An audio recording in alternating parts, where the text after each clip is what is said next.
இவர் தாங்க எங்கள் வீட்டு மாஸ்டர் ஷெஃப். வேறு யாரும் இல்லை, எங்கள் அப்பா தான். எங்கள் அப்பா நல்லா குக் பண்ணுவார். அவர் குக் பண்ணுற எல்லா டிஷ்ஷுமே ரொம்ப சூப்பராக இருக்கும். அதில் நான்வெஜ்ஜெல்லாம் அல்டிமேட்டாக பண்ணுவார்.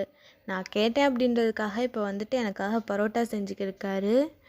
ஸோ எனக்கு பரோட்டானா அவ்வளோ இஷ்டம்.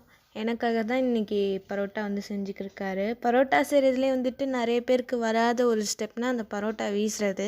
சரி நம்மளும் விளையாட்டுக்கு போய் வீசுவோன்னு பார்த்தா அது கிழிஞ்சிருச்சு.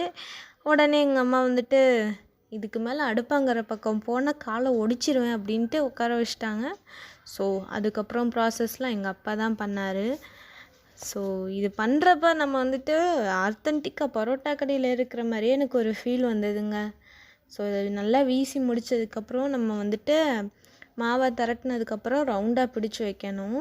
ஸோ ரவுண்டாக பிடிச்சி வச்சுட்டு அதை சப்பாத்தி மாவு மாதிரி தட்டினோன்னா பரோட்டா வந்து ரெடி ஆகிடும். அது நல்லா ஹீட்டான தவாவில் போட்டு எடுத்தோன்னா பரோட்டா ரெடி ஆகிடும். ஸோ இப்போ நான் இந்த பரோட்டாவை என்ஜாய் பண்ண போகிறேன். Tata, bye bye.